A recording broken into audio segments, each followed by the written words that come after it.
Olá, pessoal, tudo bem? O processo eleitoral tem evoluído nas últimas décadas no nosso país. Tivemos a introdução do voto eletrônico e uma série de práticas que mudaram a forma como a campanha e as eleições são feitas no nosso país. Apesar disso, a tomada de decisão do governo é limitada e a cultura política ainda é baixa. Esse cenário acaba por colocar os cidadãos aí à margem dos processos de resolução política, de modo a gerar aí fragilidade nas instituições, problemas de governabilidade e crises de representatividade. Foi pensando em tudo isso que foi criado o sistema de mandato coletivo ou mandato compartilhado. Sobre esse assunto, nós vamos conversar com o Jesus dos Santos, que faz parte de um dos primeiros mandatos coletivos que está acontecendo aqui na Assembleia Legislativa de São Paulo. Jesus, seja muito bem-vindo ao nosso programa. Bom dia, Luciano. Agradeço mais uma vez pelo convite e desejo aí às nossas espectadoras e espectadores um bom diálogo, um bom entendimento aí para que a gente possa avançar no aprofundamento da democracia em nosso país. Fala um pouco para a gente sobre o mandato coletivo, sobre a experiência do mandato coletivo aqui na Assembleia Legislativa. Quais são suas impressões até agora? Olha, Luciano, me parece que, embora essa seja uma experiência que a gente vem construindo nos últimos 10 anos em nosso país, e eu falo isso porque a gente já vê experiências de mandatos coletivos desde 2016, na Câmara Municipal de Alto do Paraíso, Goiás, a performance que é um movimento de BH elaborou pós o eleitoral de 2016.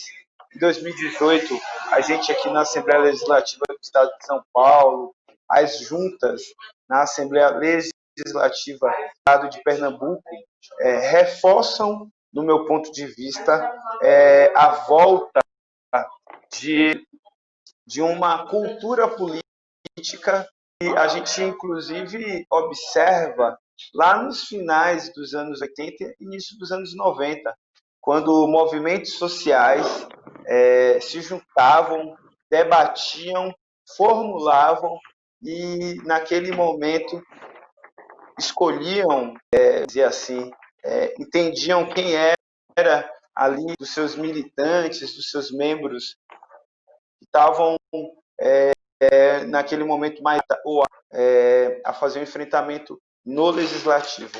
Com o aprofundamento das políticas e das ações neoliberais, o individualismo, a meritocracia, é que a gente vê nascer aí, ao longo dos últimos 30 anos, pós processo de redemocratização do Brasil, essa ideia de gestores, de outsiders. E aí, nesse sentido, o que a gente tem construído, ou vem construindo nos últimos anos, é uma vontade imensurável de retornos ou de fazer com que a política se torne cada vez mais acessível, compreensiva e encante as pessoas. Então, o balanço, até este momento que eu faço dessa experiência, que não é hoje, e que a gente é mais uma coletiva que tenta, né, a quebra, né, dessa política tradicional, arcaica que a gente vive hoje, reverberado, seja na Assembleia Legislativa ou até mesmo no processo eleitoral de 2020, influenciando o que outras organizações, outras coletividades também podem, através desta metodologia, fazer com que corpos que não são esses lugares, que são marginalizados, possam, de certa forma, se sentir representados. Do ponto da Assembleia Legislativa, embora a gente funcione, essa mandata a todo vapor, a gente encontra uma série de empecilhos, obstáculos, dificuldades, porque a mentalidade ainda, seja do nosso parlamento estadual, ou ou das casas legislativas no Brasil é de que o mandato se constrói só de uma forma só. Quem manda, quem obedece, né? O parlamentar, ele ali é a cabeça de tudo, sai tudo da cabeça, e a nossa experiência na Assembleia Legislativa é totalmente diferente. Ontem, inclusive, a Lesp, a gente estava até fazendo essa discussão. A gente não consegue encontrar um mandato na Assembleia Legislativa que minimamente se pareça conosco. E isso traz confusões. Infelizmente, exceto a Mônica, as outras codeputadas acabam tendo acesso a espaços que são fundamentais para que a gente possa construir, fazer com que as nossas pautas sejam muito dinâmicas na discussão no parlamento, mas que a gente vai aproveitando as brechas, as oportunidades para ir ao longo do tempo furando aí esse bloqueio. Eu posso te dizer que hoje 50% do parlamento, né, paulista respeita a nossa característica, apoia, incentiva e faz um diálogo bem promissor conosco. Um outro tanto nos despreza, né? São agentes de preconceito em relação a nós por conta disto. Então, o fato de ainda não conseguirmos adentrar em determinados espaços são importantes, dos outros 50% não nos conhecer, nos deixa bastante frustrados, obviamente, mas a verdade é cada vez dando mais gás para essa construção, dando cada vez mais fôlego, justamente para a gente peitar, porque basta dessa política tradicional e que ao longo do tempo só afastou, né, a população da discussão política, né, da discussão do controle social, da transparência e participação popular. Então, é difícil, muitas vezes a gente se frustra, né, culpa o próprio parlamento, né, que em alguns momentos nos exclui, mas a gente segue com a nossa missão, com os quase 150 mil votos que nos foi confiado. Vai precisar aí mais do que uma tempestade para derrubar a gente. Jesus, fala um pouco sobre as experiências dos mandatos coletivos que têm crescido aí. Como é que você vê nas últimas eleições esse crescimento dos mandatos coletivos? A gente teve na Câmara, várias câmaras no Brasil, né? Esse miraram, inclusive, no exemplo de vocês aqui da Assembleia Legislativa de São Paulo. Eu fico bastante feliz de saber que a nossa experiência, que a nossa ousadia esteja inspirando, esteja servindo de referência para tantas outras coletividades que entendem, né, e de alguma forma já pressionam a institucionalidade há um tempo para que corpos como o meu possa ocupar esse lugar que nos foi negado e, de certa forma, ainda há 520 anos. Então, entender a importância, né, da Câmara, por exemplo, 2 mandatas foram eleitas, né, Quilombo Periférico, a mandata feminista, a bancada feminista, e corpos como esses jamais ocupariam aquele espaço, né, com a caneta na mão, de decisão. Acho fundamental e, na verdade, estou na torcida. Se faz, inclusive, necessário uma discussão em âmbito nacional para que o projeto de lei que tramita na Casa, no Congresso Federal, desde 2017, que de alguma forma legisla em relação aos mandatos coletivos, comece a se tornar uma pauta importante, visto, inclusive, que o próprio STF, o ministro Barroso, se eu não me engano, 2019 e 2020, fez série de audiências, encontros, justamente para debater os mandatos coletivos e as candidaturas independentes. Então, minha expectativa é que a partir de 2020 possamos retomar a nível nacional o debate desse PL que tramita no Congresso Federal, para que, no mínimo, nas próximas eleições de 2022, essas tratativas já tenham sido discutidas, já tenham sido aprovadas e sancionadas a nível federal, para que os mandatos, né, que forem eleitos em 2022 ou que esteja sendo que continue, né, pelos próximos 12 anos, que ainda está sendo executado, os que forem eleitos em 2020, possam aí terem possibilidades reais, factíveis, de poderem atuar politicamente. Não que a gente não atua politicamente na Lesp agora, a gente incide muito,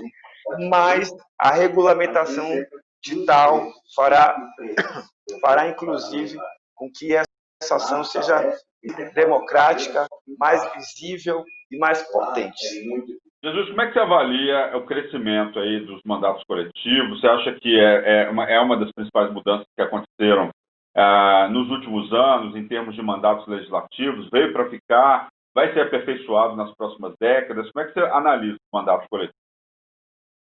Os mandatos coletivos são, na verdade, uma resposta à falta de representatividade e participação da sociedade, da população, de forma geral, na institucionalidade, na decisão dos rumos que a nossa sociedade deve ter.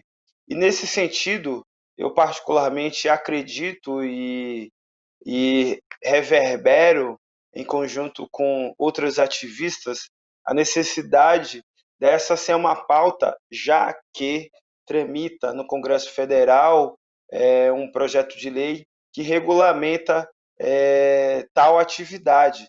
Se faz necessário que volte à pauta do dia, justamente para fortalecer ainda mais essa iniciativa, esse projeto de lei lá no Congresso. Não vai sumir, não vai desaparecer, caiu na graça do povo. O povo já entendeu, já encontrou uma metodologia para que cada vez mais a gente avance no acesso e na democratização deste espaço. Se faz necessário, sobretudo no tempo e do descrédito que a política tem proporcionado nos dias de hoje. Agora, é importante entender também que a gente está falando só da ponta do iceberg das mudanças necessárias que a organização política institucional do nosso país precisa avançar. Eu, particularmente, entendo que a República ou esse sistema de presidencialismo e coalizão já está defasado, já está arcaico e se fará, na verdade, necessário aprofundarmos o debate acerca de uma reforma política popular, inclusiva, democrática e que possibilite, de fato, né, o aprofundamento dessa democracia que tem andado tão engessada.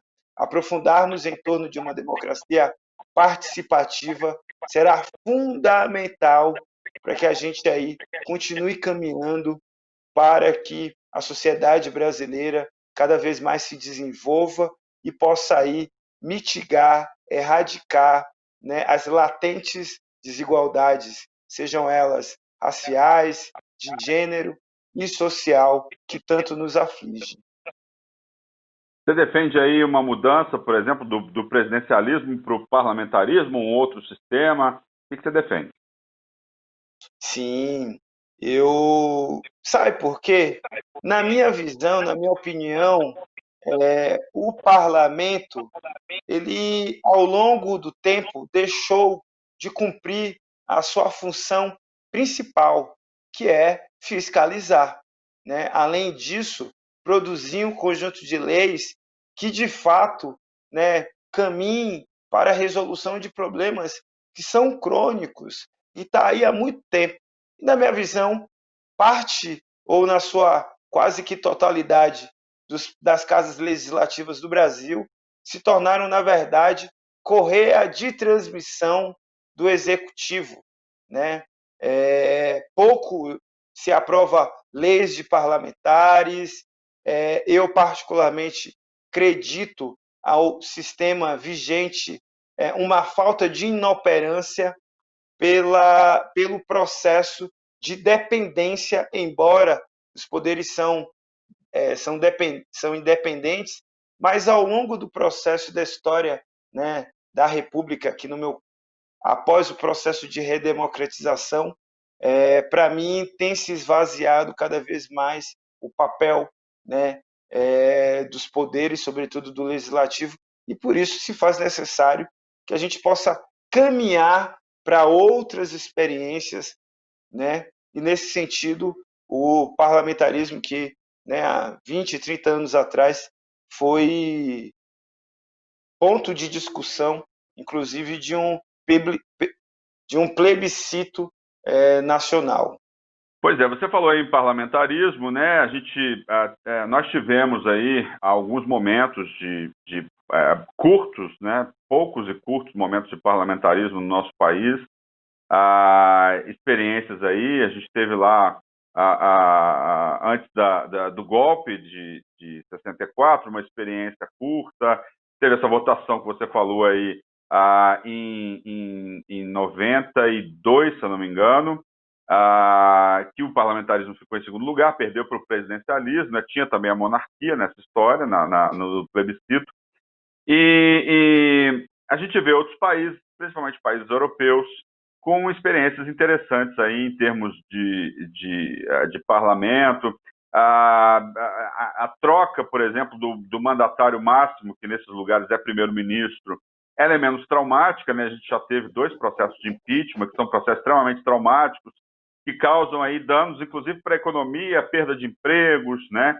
É um processo bem menos traumático, vamos dizer assim, caso o mandatário máximo, o primeiro-ministro, esteja eleito e a troca é bem mais fácil, vamos dizer assim. Eu queria que você falasse um pouco sobre a diversidade dentro do legislativo, né? A gente teve aí um aumento de candidatos LGBT, QIA+, por exemplo. A gente teve aí, por exemplo, na Câmara de São Paulo, 2 vereadores trans entre os 10 mais votados. Isso aconteceu também em Belo Horizonte, no Sergipe, em várias câmaras. A gente teve um leve aumento aí de candidatos negros e também um aumento da representatividade das mulheres. Mas ainda é pouco diante da percentagem da população brasileira, ainda está longe ainda da representação ideal. A gente tem hoje uma dominância de homens brancos heterossexuais no parlamento de uma maneira geral no nosso país. O que é preciso fazer para aumentar esse índice ainda mais nos próximos anos? Você acha que o caminho está traçado já? Queria a sua avaliação em relação a essa questão. Não, o caminho ainda não está traçado. Haja vista que mesmo com a decisão do STF em relação aos recursos de campanha, a gente observou que quase que 80% desses recursos na eleição de 2020 ainda foram recursos que foram majoritariamente distribuídos para o mesmo perfil, homem, branco, hétero e de classe média para cima, né? Então, o leve aumento, né, que houve nas casas legislativas municipais, na verdade, faz a gente ainda ter que ficar falando: caramba, na altura do campeonato, 520 anos, ainda é uma batalha para que estes corpos cheguem neste espaço. E aí eu acho que para avançarmos nisso, seria necessário colocarmos em prática algumas coisas. Por exemplo, exemplo 1, as pessoas que se colocam como antirracistas, as pessoas não negras e não indígenas, no meu ponto de vista, né, precisam necessariamente colocarem os seus privilégios a favor dessa construção. O que eu quero dizer, uma pá de candidato aí, candidata, que é não negra e não indígena, deveria retirar as suas candidaturas e apoiar, participar, corroborar para as candidaturas de pessoas pretas e indígenas. Eu acho que esse seria o primeiro passo de todos. Agora, do ponto de vista efetivo, para que a gente possa realmente mudar, eu tenho aí corroborado com algumas discussões em torno de cotas raciais para os parlamentos. É isso mesmo. Se para o acesso à educação, se para o acesso ao serviço público, se para o acesso a uma série de setores da sociedade brasileira que foi aí desenvolvida, constituída a partir do racismo estrutural, como bem explica o professor Silvio de Almeida, não vai ser diferente no parlamento. Sabe por que eu digo isso? Porque somos nós, corpos como o meu, que não tem dinheiro de campanha, que não tem nenhuma estrutura por detrás para que de fato possa ser competitiva. Então, isso impossibilitará, como já impossibilitou no passado, continua impossibilitando que estes corpos acessem.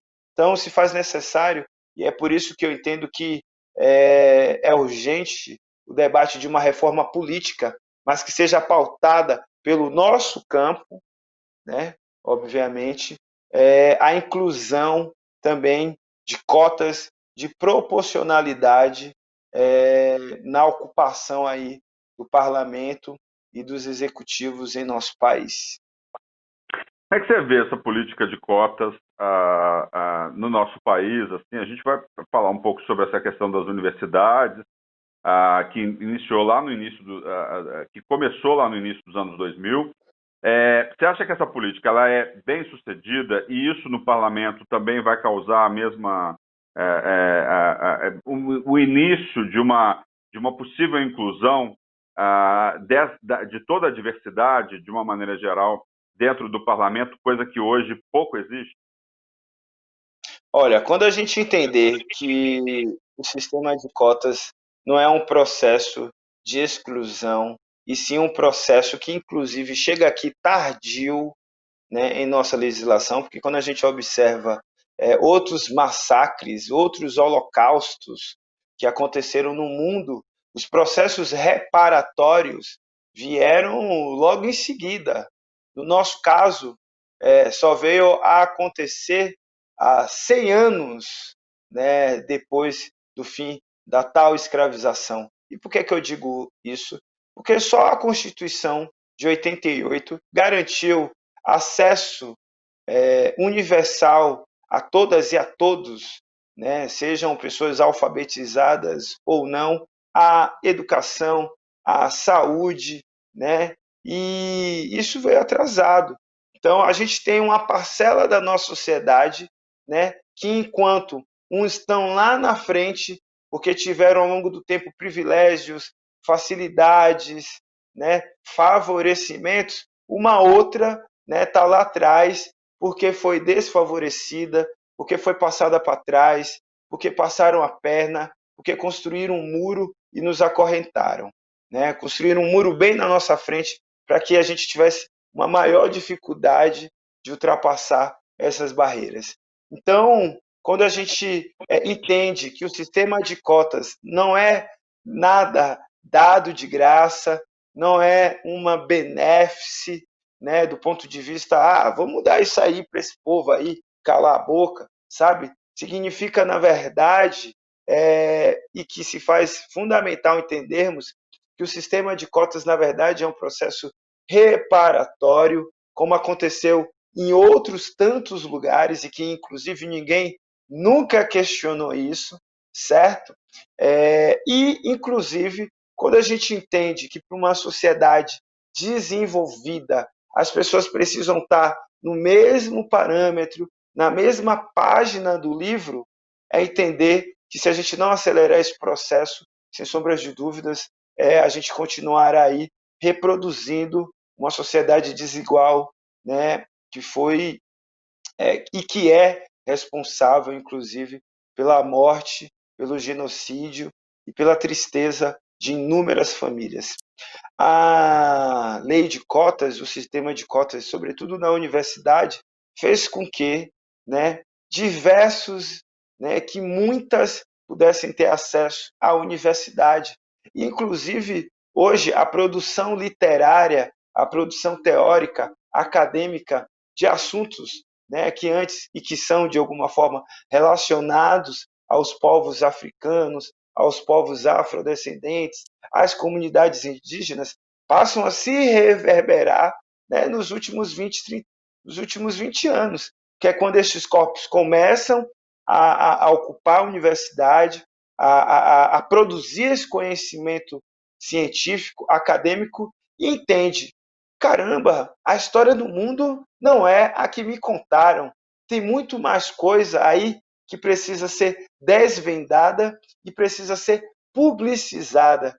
E é por isso, né, que a cada dia que passa a gente vê muito mais produções literárias e acadêmicas pretas, ou até mesmo pessoas pretas ocupando talvez um posto ou outro de visibilidade por ter tido acesso aí à universidade. Se faz fundamental. E é por isso, inclusive, que, em conjunto com outras pessoas, eu ratifico, reforço a ideia. Precisamos de cotas para as populações afrodescendentes, indígenas no parlamento, para que de fato a gente possa caminhar aí, né, para que o parlamento de fato represente a sociedade brasileira. Tá certo, muito obrigado. Esse é o co-deputado Jesus dos Santos, da Mandata Coletiva. Muito obrigado pela sua participação no Conexão Legislativa. Eu que agradeço mais uma vez, Luciano, como sempre aí, e é muito bom estar aqui com as nossas espectadoras e espectadores. Eu sempre falo isso.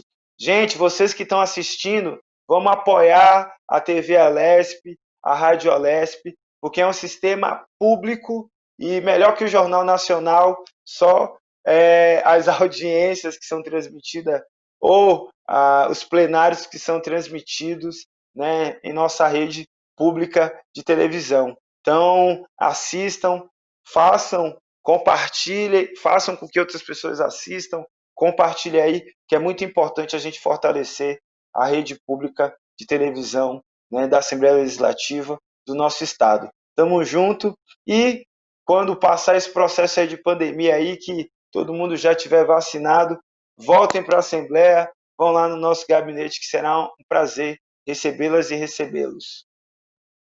Tá certo, muito obrigado, Jesus, pela sua participação. Bem, o programa de hoje fica por aqui. Lembrando que você pode assistir esse e outros programas da Rede Alesp no nosso canal no YouTube. É só digitar Rede Alesp. Nós voltamos no próximo programa, discutindo um outro assunto de relevância para a sociedade. Obrigado pela audiência. Tchau.